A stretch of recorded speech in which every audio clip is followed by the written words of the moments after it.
Di sana dia melihat dengan mata kepalanya kalau istrinya itu jalan keluar rumah tanpa mengenakan sendal alas kaki apapun, lalu menuju ke arah bukit. Dari sela-sela gubuk, Bagas ini ngintip dan dia mendengar gumamam yang gak bisa dia pahami, kayak mantra. Tapi anehnya, itu diselipi nama si Bagas ini.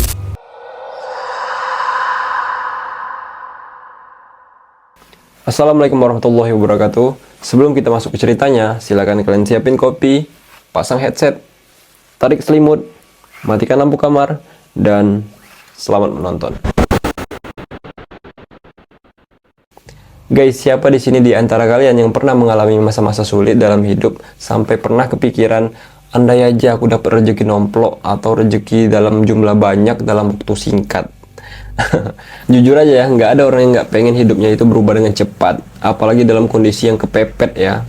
Hutang numpuk, keluarga sakit, kerjaan serabutan, itu pikiran pasti kemana-mana lah pasti ya. Nah, lucunya dalam kondisi seperti itu, kadang ada aja orang yang datang ngasih jalan pintas. Dari bisa bantu rezeki, nyembuhin sakit, sampai bisa balikin kehidupan kita seperti normal lagi, dan segala macamnya. Tapi yang namanya jalan pintas kan kelihatannya aja gampang dan enak di awal. Tapi justru itu yang banyak mudaratnya kadang. Intinya kemungkinan besar pasti nanti punya banyak belokan yang berbahaya di ujungnya nanti. Nah, malam ini aku mau cerita suatu kisah. Yang kisah itu dikirim oleh seseorang yang mengaku keponakan dari tokoh yang ada dalam kisah ini nanti. Jadi sebut saja namanya Roni. Kalau Roni nonton, halo Roni. Awalnya aku merasa rancu sama cerita ini guys, karena nggak masuk akal aja. Bahkan aku sendiri nggak tahu gimana caranya si Roni ini bisa tahu semua detail setiap kejadian di kisah ini. Secara yang ngalami cerita ini tuh bukan dia langsung, tapi nanti di ending cerita kalian bakalan tahu dan ngerti kenapa alasannya. Oke deh, tanpa berlama-lama, inilah kisahnya.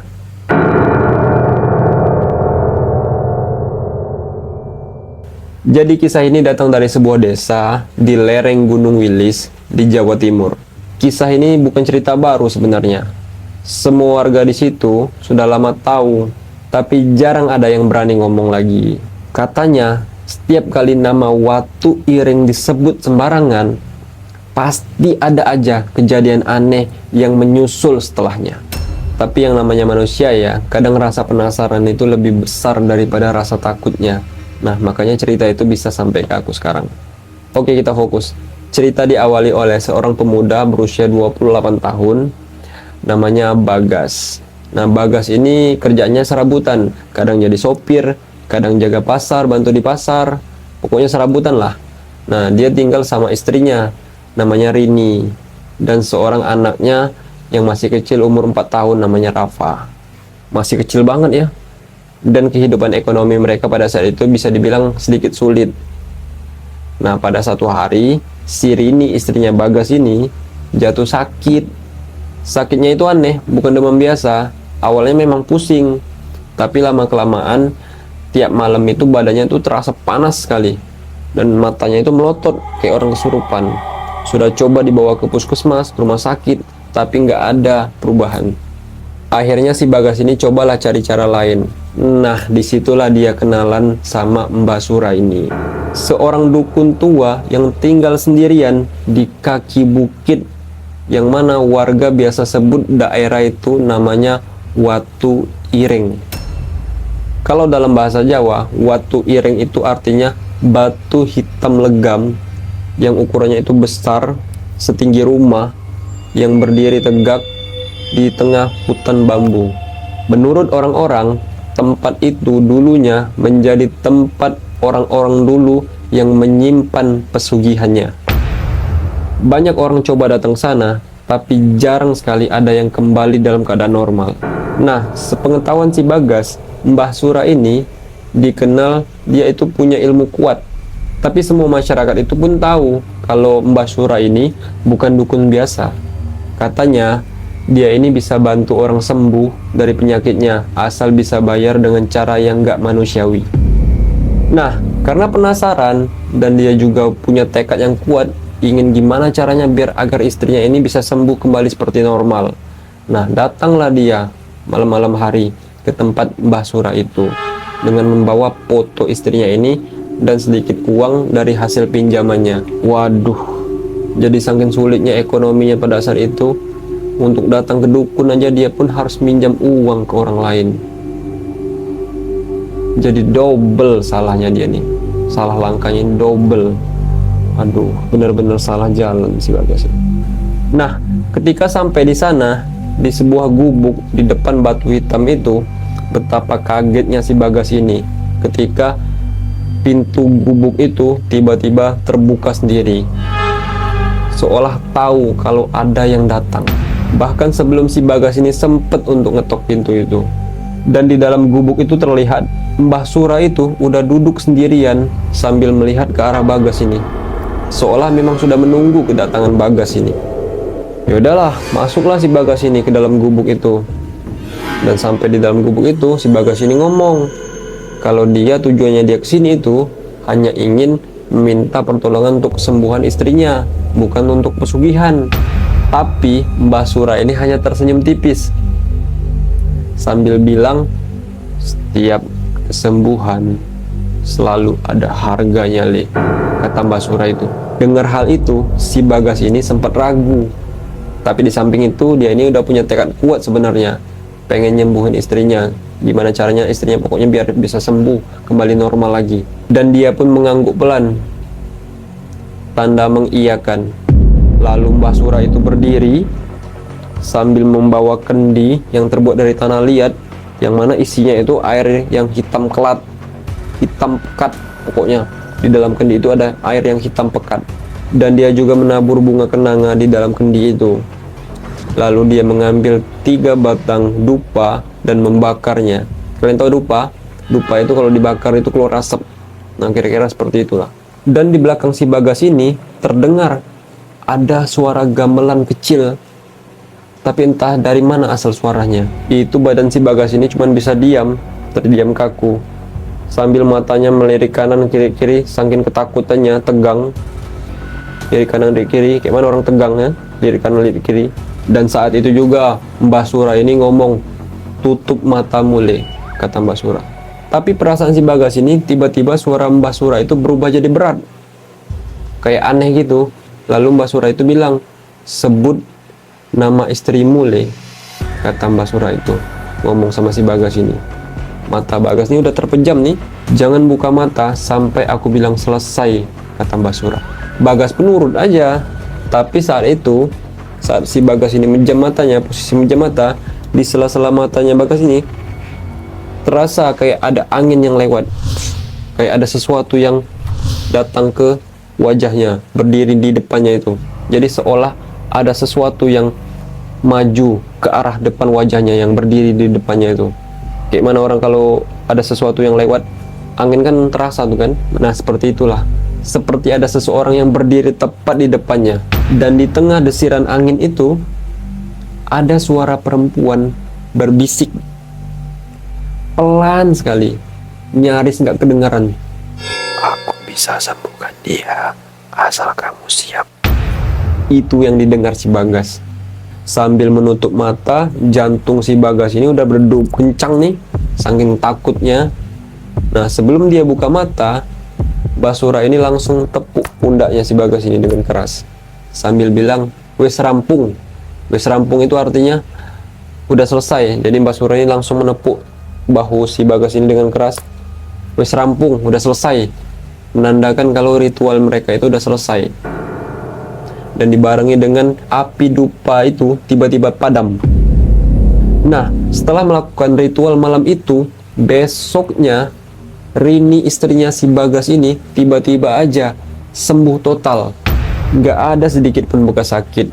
Badannya seger, matanya bersih, pokoknya sembuh total lah. Nah, di situ Bagas ini bersyukur banget atas kesembuhan istrinya itu. Tapi keanehan itu mulai muncul setelah 1 minggu kemudian.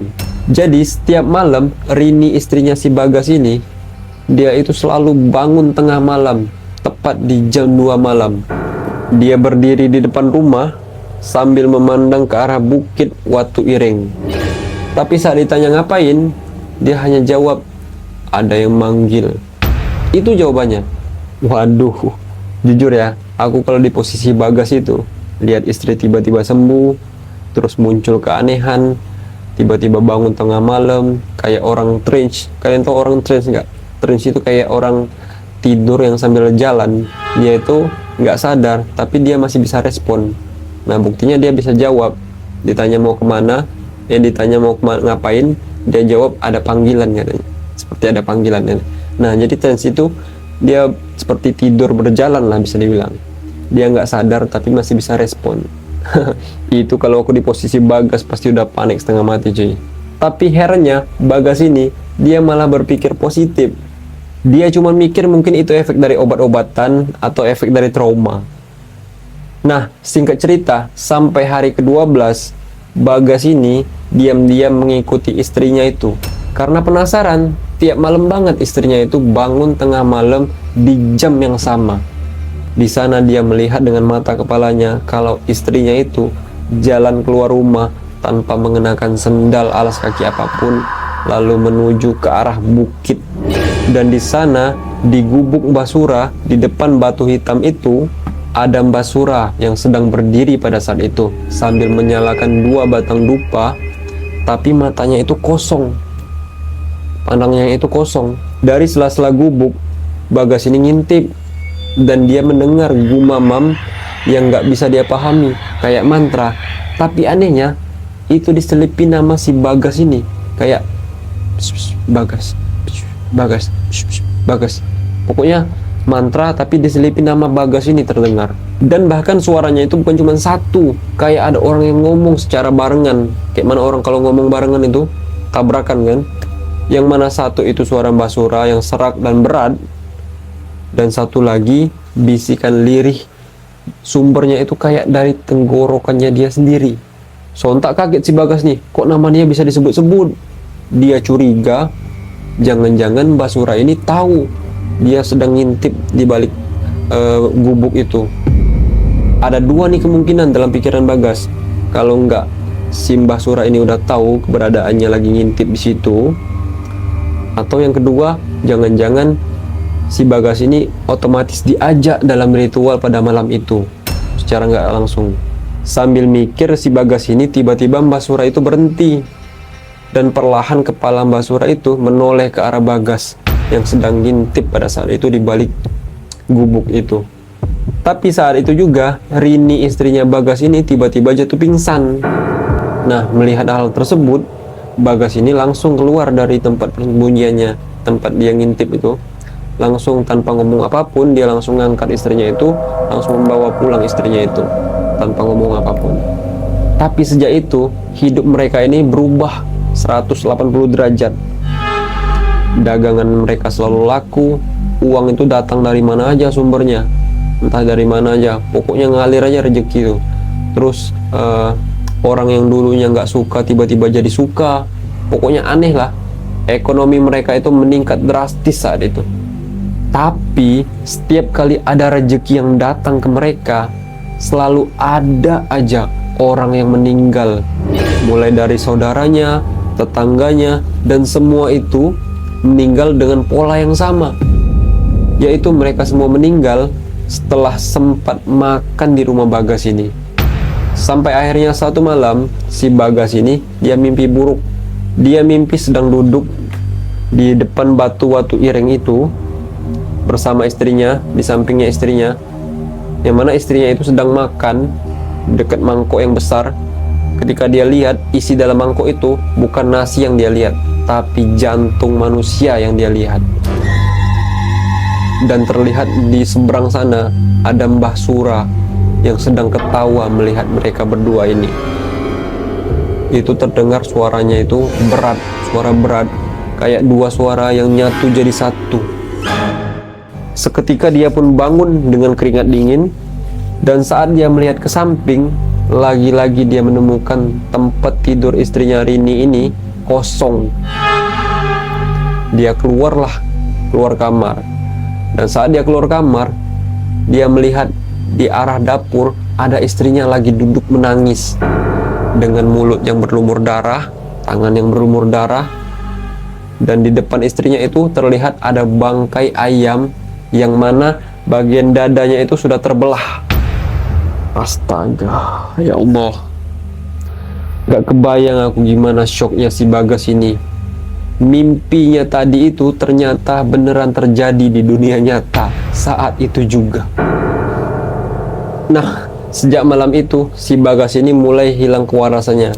Kayak orang linglung lah. Kayak orang stres, tapi nggak sampai gila lah pokoknya. Beberapa kali dia dan istrinya juga sempat berusaha untuk keluar dari desa itu. Tapi setiap kali dia mau keluar dari desa itu, dia selalu ketemu dengan jalan yang sama, seolah ada sesuatu yang menahan mereka untuk tidak keluar dari desa itu. Akhirnya dia balik lagi lah ke gubuk Mbah Sura ini. Marah-marah dia, minta Mbah Sura ini untuk kembalikan semuanya seperti normal lagi. Karena dia udah capek dengan semua apa yang terjadi dan semua keanehan yang terjadi sama dia dan istrinya ini. Tapi Mbah Sura ini cuma bilang, "Aku nggak ambil apa-apa darimu, Le. Kamu sendiri yang datang meminta. Aku hanya kasih jalan, bukan akhir." Mendengar hal itu, terdiam langsung si Bagas ini. Tiba-tiba dia mulai sadar dan terlintas di pikirannya kalau yang dia ketemu pertama kali di gubuk Mbah Sura itu jangan-jangan bukan Mbah Sura dalam pikirannya. Karena kalau kalian cerna dari jawaban Mbah Sura itu, "Aku nggak pernah ambil apapun darimu," katanya kan. "Kamu yang datang meminta, aku hanya kasih jalan, bukan akhir." Itu kan jawaban Mbah Sura tadi. Nah, "Aku nggak pernah ambil apapun darimu" itu maksudnya, jadi Mbah Sura ini menegaskan kalau dia itu nggak ngambil apapun dari mereka. Jadi apapun yang terjadi sama mereka selama ini dan yang akan datang nanti, itu bukan ulah dari Mbah Sura. Terus katanya kan, "Aku cuma kasih jalan, bukan akhir." Nah, itu maksudnya Mbah Sura ini cuma kasih jalan, kayak perantara itu dia. Tapi dia bukan akhir, bukan dia yang mengakhiri kan. Jadi dalam pikiran Bagas nih, kalau dicerna kata-kata itu, jalan itu sama dengan ritual, akhir itu sama dengan harga yang harus dibayar oleh mereka. Dan itu di luar kendali Mbah Sura. Setelah itu dia baliklah ke rumah dalam keadaan linglung, si Bagas ini. Dan 2 hari kemudian terdengar suara tangisan anak kecil dari arah rumah si Bagas ini. Dan saat warga cek, ternyata benar saja itu suara tangisan anaknya si Bagas ini, Rafa, yang sedang menangisi ayah ibunya itu sudah tergeletak di lantai rumah mereka dalam keadaan tewas meninggal dunia. Ya Allah. Dan warga melihat di dinding rumah mereka itu ada tulisan dari darah, yang mana tulisannya itu, "Satu lagi untuk Watu Ireng." Dan beberapa lama kemudian mulailah berdatangan beberapa keluarga dari mereka ini, termasuk Roni yang ngirim cerita ini, yang merupakan ponakan dari Bagas, almarhum Bagas ini. Seminggu setelah pemakaman, nah disinilah kalian menemukan jawaban yang di awal tadi, yang mana kalian penasaran dan mungkin sepanjang cerita kalian bertanya-tanya, gimana bisa si Roni ini dia tahu semua detail kejadian, setiap kejadian itu, sampai dia bisa ngirim ke aku, bahkan sampai bisa kita up pada malam hari ini, padahal dia sendiri nggak mengalami di kejadian itu. Jadi setelah tragedi kematian Bagas dan istrinya secara misterius ini, Roni yang merupakan ponakan dari almarhum Bagas itu, dia menemukan buku catatan kecil beserta beberapa lembar kertas, catatan kertas di rumah mereka. Ternyata Bagas ini dia sempet nulis semua catatan, semua kejadian yang dialaminya, termasuk percakapan dengan Mbah Sura dan perubahan perilaku istrinya. Jadi Bagas nulis itu karena dia merasa semakin hari semakin banyak gangguan yang dialaminya sama istrinya itu. Karena dia takut nggak sempet cerita sama siapapun, makanya dia tulislah semua kejadian yang dialaminya, termasuk ritual yang dilakukannya sama istrinya pada saat itu. Jadi itu merupakan catatan terakhir si Bagas ini. Nah, karena penasaran dengan lokasi Watu Ireng yang ada di catatan pamannya itu, si Roni ini dia nekat pergi ke sana sendirian. Sebelum sampai di sana, saat Roni ini hendak menanyakan lokasi dengan salah seorang warga di sekitar situ, bukannya dijawab, malah dia yang ditanya balik sama warga itu. Mau ngapain kamu ke sana? Itu kan tempat bekas pesugihan, jawab warga situ. Sontak mendengar hal itu, Roni ini langsung kaget kan, merinding dia kan.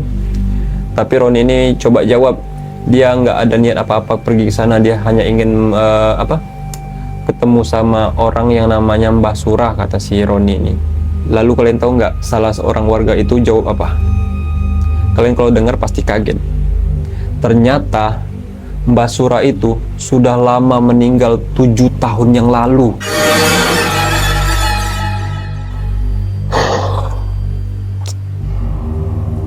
Jadi sebenarnya yang di sana itu hanya tersisa gubuk tua yang sudah kosong, nggak ada penghuninya. Bahkan sebagian besar warga sekitar situ enggan untuk lewat situ karena mereka tahu lokasi itu banyak dipakai bekas pesugihan waktu itu. Dengar hal itu langsung merinding lah si Roni ini, keringat dingin dia mendengar salah seorang warga yang ngomong seperti itu.